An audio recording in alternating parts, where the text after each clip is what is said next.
Hey guys, welcome back to another episode of Our Three Cents. Good evening, YouTube. How do you do? Hope you made it through Valentine's Day already. Ugh, Valentine's Day. Ugh. But we're glad that you are here to spend the next few minutes staring at your computer screen or your phone or your TV or whatever to hear us talk about what I've always felt was a really, really great movie. Mm-hmm.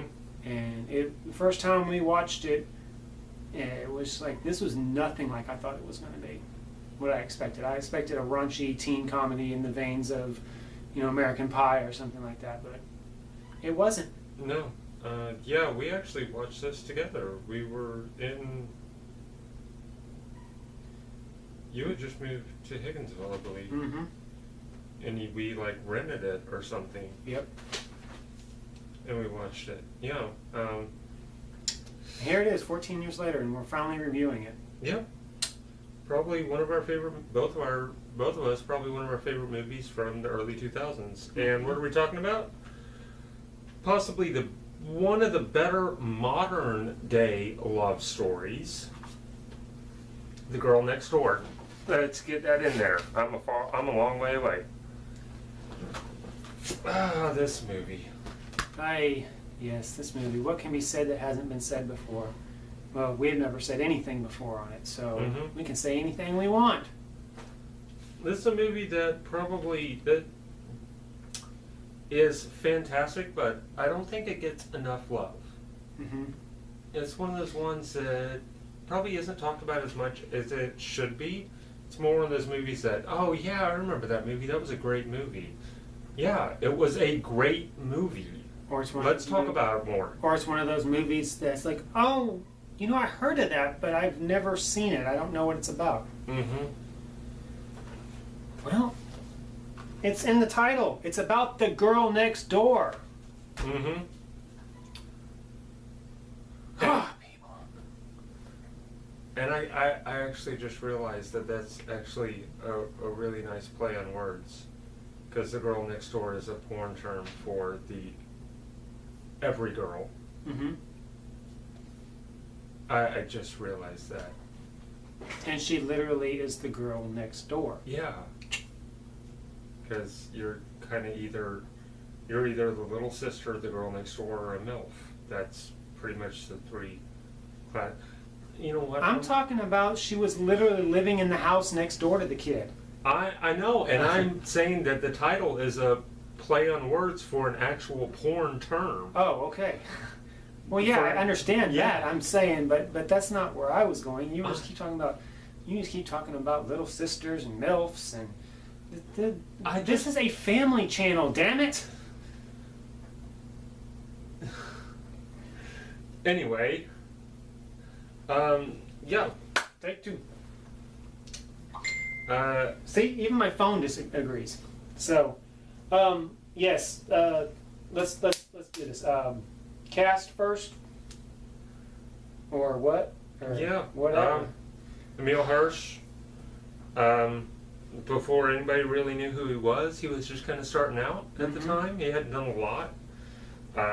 He was about to hit big with Going to Dogtown Yeah. a couple years later, but this was one of his first. Yeah, Or maybe, I don't know if it's I think first it was or second. It was one of his first major ones. Elisha Cuthbert, who was semi-known at the time because she was in the first season of 24. Yep. Played Jack Bauer's daughter, but this kind of really helped propel her. And I think pretty much every guy in the world had a major obsession with Elisha Cuthbert around 2003 to 2005, and some of us still have that. It has not gone away. She's hot. Mm-hmm. She's hot. And she's fantastic. Mm-hmm. James Remar, so good in this. So great. Yep. But I want to talk about Timothy Olyphant. Yes. even if the rest of the movie sucked, which it doesn't, he is, I mean, even taking all things in consideration, he is the best part of the whole movie in this YouTube movie reviewer's opinion. He is the best part of the whole movie, in my opinion. Yes, he is. He's so good in his role. He's such a sleazeball in like every sense of the word, because at first he's like trying to be all nice and everything and be your buddy, and then, you know, flips on a dime and he flips that asshole switch, and after that it's just straight villain. He's out for number one, very much for this whole movie. And even in the beginning, it seemed like he was trying to help Matt because he really thought that it would help him. When he realized that it wasn't, he's like, no, okay, I'm going to destroy you now. Yeah. Probably while Timothy Olyphant is probably the best part of the movie as kind of as a whole, as an individual character, my favorite would have to be Chris Marquette as Eli. Yep. Just because he's so funny. He is hilarious. And he is such a good character because we all knew that one guy in high school. We all knew that guy. The guy who just didn't care. And just loved porn and knew everything about porn and was the video nerd. Yeah, but talked about getting laid all the time, but probably didn't. Yeah. You know, I mean, he was probably a virgin reality until prom night. But he knew everything there was to know. He just hadn't ever done it. But he's kind of an asshole. But in a good way. Yeah. You know? He's that friend that just doesn't care. That's going to, you know, I mean, the scene where he's screaming at him to please sleep with Danielle. Yeah. It's just so do funny. it for me, do it for me. Yeah. And I kind of stepped on your toes about the other guy you just said. So before. What? Who? The guy you said just now before I talked about Timothy Olyphant. Oh, James Remar? Yeah. Oh, James Remar is he's great. I mean, the man's a legend. I mean, he's good in everything. He plays, he can do anything. I've seen him play an asshole and play it perfectly. He doesn't really play an asshole in this movie. He kind of is, but not, you know?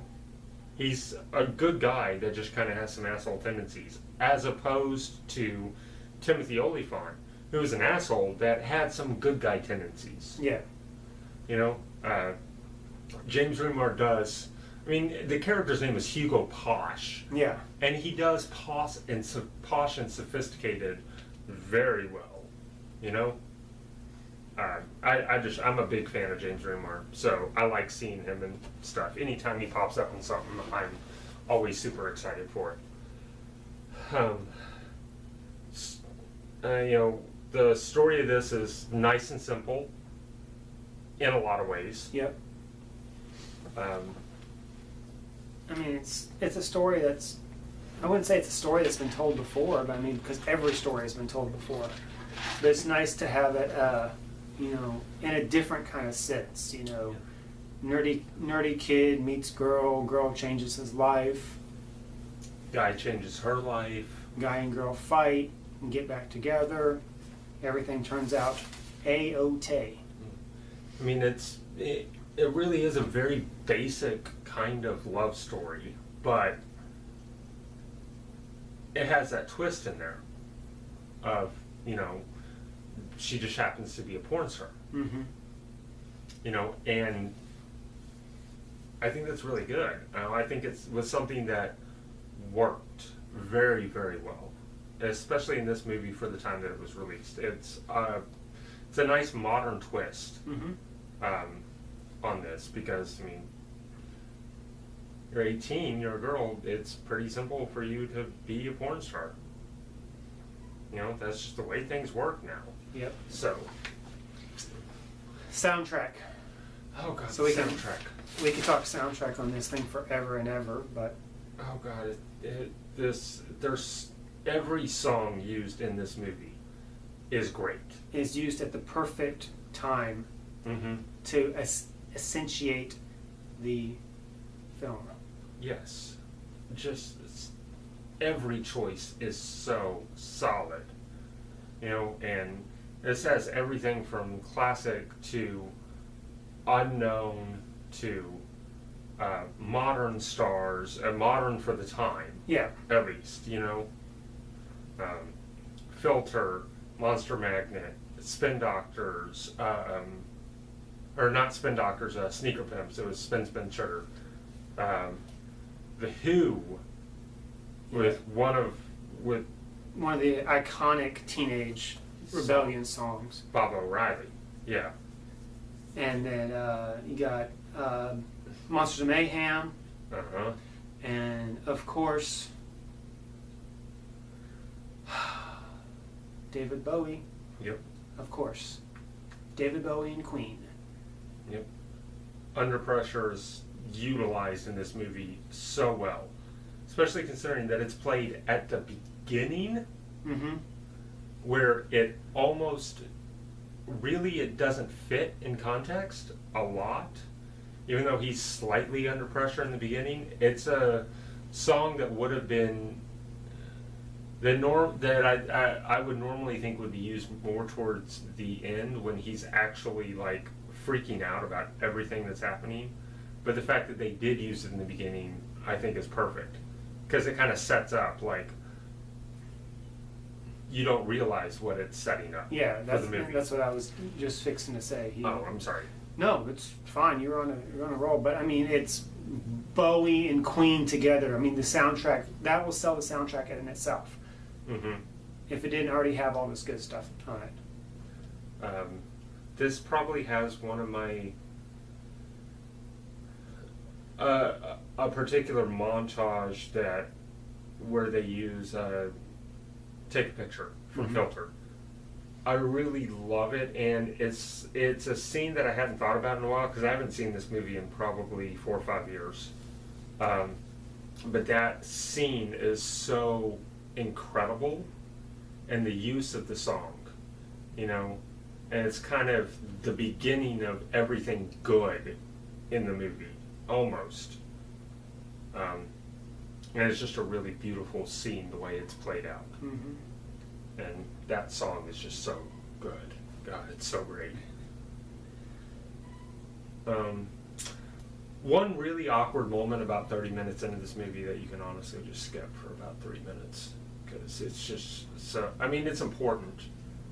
It's important, but it's so cringy after he finds out what she is. Mm-hmm. It's so awkward and just so like It's embarrassing. you just want to be like, dude, no. And you know, he got some asshole advice on it. Yeah. I So- mean, it's, yeah. What can you say? I mean, he's a guy who doesn't know any better, so he's taking the only advice that he knows, Mm-hmm. and it just goes horribly, horribly wrong. Yeah. But that it sets up the conflict that needs to be resolved. So, For the rest of the movie. So it is important. Yeah. And once it is resolved, Mm-hmm. it's resolved in a really beautiful way. So cringeworthy, yes, but necessary. It has to be cringeworthy in order for it to be a necessity. Yeah. So, and when Kelly just busts into the school, Oh my God, that's scene. so funny. And just the best part of it is when he takes him out, takes Maddie out, and drags him out by his shirt collar. He goes back in. He points at the class and says, "Stay in school." Mm-hmm. And I love that he does this the entire movie. He uses 2 fingers Mhm. because he's a smoker in the movie. Yep. You know, He does the Disney points. he does the Disney point exactly. Yeah, that scene is really funny. He just storms in and starts cursing and yelling, and he points at the teacher to sit down, and the Yeah. teacher's just like, "Oh, and goes out and he's got to throw the fucking bullies off of his car. Yep. That part is so great. Where he's just like, fuck you. See, that's his asshole switch. It's flipped into overdrive. Oh, yeah. So Just that's like when you that. know he's just like, wow, he's not just a jerk. He's a bad guy. Yeah. So. But yeah, I don't even know what else to say except that this is. I would probably put this in my top 5 favorite romance movies because I mean it really is a love story. Yeah, it is. Even if it's an untraditional one, and most, probably my entire top 5 list would be unconventional love stories, which we probably could have done that as a video too. Yeah. You want to do that real quick? Or podcast. Top 5 right now. I can't think of 5 off the top of my head, so Oh, let's you not. suck. We can make that as a podcast. So look forward to that coming up very soon. Sure. Yeah. So I only have one thing to say. Go with it, and it's a little funny. Yeah. So blessed be. Thanks for watching. Like and subscribe if you like the movie reviews. Suggest if you got any suggestions for us. Leave it in the comments. I mean, who really does comment on anything? But if you do comment, leave it in the comments. And if we don't have it, we'll find it and review it, especially for you. Good night, and blessed be.